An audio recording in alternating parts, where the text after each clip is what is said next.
3 साल में प्रारंभिक स्कूल के अंदर जो सीट खाली है सरकार को बहाल कर। कल परसों से हम लोग भूख हड़ताल पे अनशन बैठेंगे और जब तक विज्ञप्ति नहीं देगी तब तक हम लोग भूख मांगे नहीं सुनती है। तो मैं तो तमाम छात्र छात्राओं से ये भी अभ्यर्थियों से आग्रह करना चाहूँगा कि सरकार के जो शिक्षा मंत्री हैं जिस विधानसभा से खड़े हैं उस विधानसभा में जाकर अगली विधानसभा चुनाव में उनको एड़ी चोटी एक करके उनको धूल चटाने का काम भी हम लोग करेंगे अगर हमारी आवाज़ वो नहीं सुनेगी। आखिर हमारी विज्ञप्ति कब और आंदोलन ये हमने सोच रखा था अप्रैल में नोटिफिकेशन आ ही जाएगी।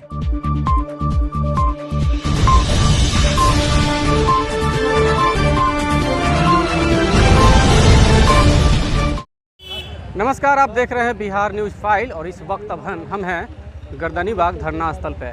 जैसा कि आपको बता दें कि पिछले 7 मई से टीटीईटी और बीटीईटी शिक्षक अभ्यर्थी लगातार धरना पर बैठे हुए हैं, लेकिन सरकार है जो इनकी मांग सुनने के लिए तैयार नहीं है। लेकिन शिक्षक अभ्यर्थी भी अपनी मांग पर डटे हुए हैं कि जब तक इनकी मांग पूरी नहीं हो जाती है ये धरना पर डटे रहेंगे। इनका मांग है कि जो 7वें चरण का जो नोटिफिकेशन है वो जारी किया जाए।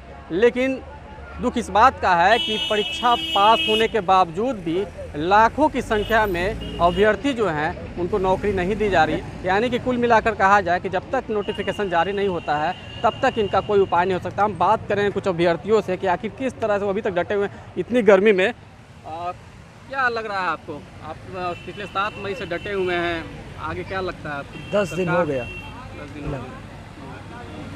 अगर सरकार हम लोग की बात नहीं सुनेगी, प्रारंभिक शिक्षक सीटेट बीटेट अभ्यर्थी को बहाल नहीं करेगी। पिछला 3 साल से हम लोग जूझ रहे हैं, मर रहे हैं।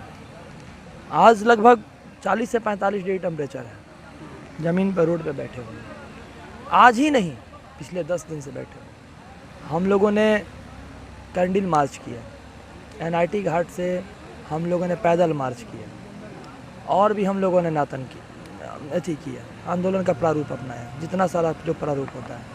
मेरे बहुत सारे विद्यार्थीगण बेहोश भी हुए, महिला अभ्यर्थी का भी तबीयत खराब हुआ। इस सिचुएशन में तबीयत भी खराब हुआ। यहाँ देखा जाए तो नोटिफिकेशन के लिए ना जाने कितना लोग बीमार पड़ गए इस आंदोलन में। मेरी स्थिति खुद खराब हो गई। आज 10वां दिन है, जैसे तैसे जो खाते पीते हैं जैसे है वैसे करके जीते हैं। 3 साल में प्रारंभिक स्कूल के अंदर जो सीट खाली है सरकार को बहाल करना चाहिए और जल्द से जल्द नोटिफिकेशन लाकर विद्यार्थियों को देना चाहिए। जो सीट रिक्ति है उसको देना चाहिए और उनकी मांग, जितने सारे स्कूल हैं, जितने सारे बच्चे हैं, उनको शिक्षा का एक प्रारूप अच्छा देना चाहिए। इतनी तेज़ गर्मी में भी शिक्षक अभ्यर्थी जो हैं कि डटे हुए हैं। अब आगे की क्या रणनीति होगी? आगे की रणनीति यही होगी, आज तो खुला पाठशाला कार्यक्रम होने वाला है थोड़ा देर में।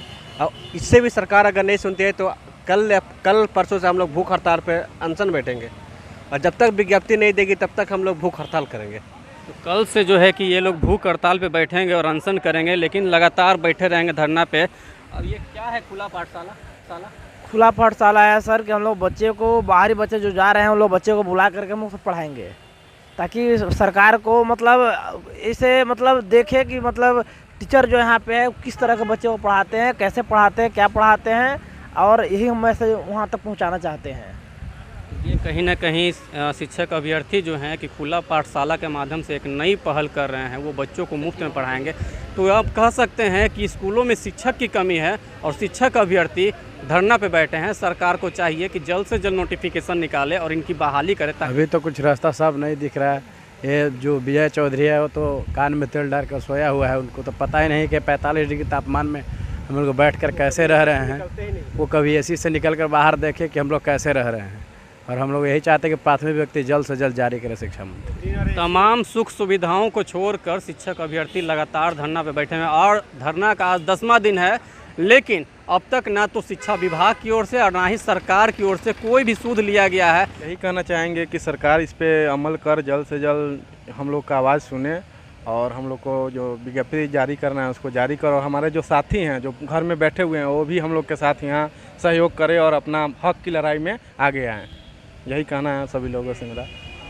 विकास पुरुष कहने वाले नीतीश कुमार भी इनकी आवाज़ नहीं सुन रहे हैं। ऐसे में शिक्षक अभ्यर्थी जाएं तो कहाँ जाएं? बेगूसराय ज़िला से है सर, बेगूसराय से। और हम लोग 2019 से ही मैंने आंदोलनरत है और सरकार यहाँ तक हम लोगों की बात नहीं सुन रही है और हम लोग दर दर भटक रहे हैं। बेरोज़गारी का आलम, और क्या जाने उस विजय चौधरी, देखिए कितना तापमान है और गर्दनी बाग की धरती पर हम लोग बैठ के अनशन पर बैठे हुए हैं और वो लोग एसी में सोए हुए हैं।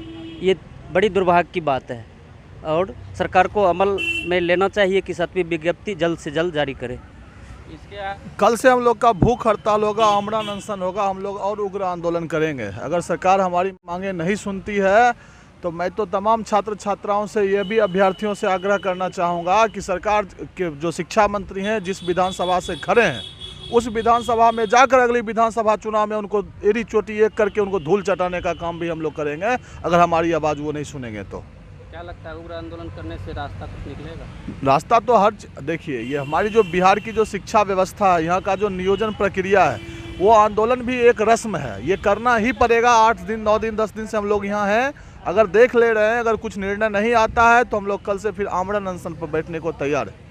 इतिहास का पन्ना उठाकर देखें तो इतिहास के पन्ने में मुझे मिलता है कि बड़े बड़े आंदोलन ने देश की तस्वीर बदली है। तो कहीं ना कहीं शिक्षक अभ्यर्थियों का भी कहना है कि हम भी आंदोलन करेंगे और इस आंदोलन से भी काम नहीं चला तो हम लोग आंदोलन का रुख और भी उग्र करेंगे, लेकिन अपनी मांगे जो हैं वो मंगवाएंगे और मनवा कर रहेंगे। लगातार शिक्षक अभ्यर्थी जो हैं कि डटे हुए हैं। भैया क्या लग रहा है, रास्ता है कुछ साफ दिख रहा है? जी रास्ता है, नहीं दिख रहा है तो उसको लेकर मतलब हम लोग आगे की प्लानिंग कर रहे हैं। ठीक है, जो भी मतलब देख रहे हैं प्रतिदिन संख्या हम लोग की बढ़ती जा रही है और लोग अदर डिस्ट्रिक्ट से मतलब आने की प्लानिंग कर रहे हैं और मतलब क्योंकि अनिश्चितकालीन आंदोलन है तो लोग आ ही रहे हैं। अगर जो सरकार नहीं सुनती है तो आगे की रणनीति हम लोग को है कि भूख हड़ताल पे बैठ जाएंगे। जितना भी सारे अभ्यर्थी दिखाई दे रहे हैं, ज़्यादा से ज़्यादा संख्या में लोग बैठेंगे। लगातार नई रणनीति तैयार हो रही है और सरकार की ओर से सिर्फ आश्वासन का झुंझुना थमाया जा रहा है और वो कहीं ना कहीं वो झुंझुना फूट चुका है। तो ऐसे में शिक्षक अभ्यर्थी के सामने एक नया सवाल खड़ा हो रहा है कि अब वो क्या करें। नई रणनीति बन रही है, नया रोड मैप तैयार हो रहा है और लक्ष्य बस एक है, 7वां नोटिफिकेशन, 7वें चरण का नोटिफिकेशन जारी करे सरकार। क्या कहना चाहेंगे? हमें एज ए अभ्यर्थी सरकार से ही एक सवाल है कि आखिर हमारी विज्ञप्ति कब और आंदोलन कितने बार। जैसा कि विदित है आप लोग को भी और हमारे मंत्रिमंडल के भी विधायक हैं या शीर्ष जो नेता हैं, सुशासन बाबू से प्रसिद्ध हैं, वो जानते हैं कि हम लोग लगातार आंदोलन कर रहे हैं और विगत 3 वर्षों से प्राथमिक विज्ञप्ति 7 चरण के लिए प्रतीक्षारत है। तो और समय समय पर हम लोग गतिविधि कर ही रहे हैं, देख ही रहे हैं। और ये तो क्या है, एक ट्रेलर है, फिल्म तो अभी बाकी है।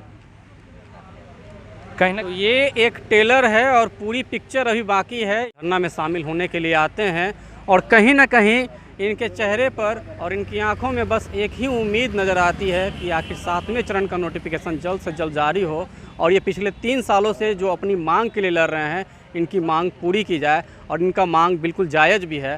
तो आप देख रहे हैं तो बिहार न्यूज़ फाइल। यदि आप तक हमारे चैनल को सब्सक्राइब नहीं किया है तो इसे सब्सक्राइब कर लें। धन्यवाद।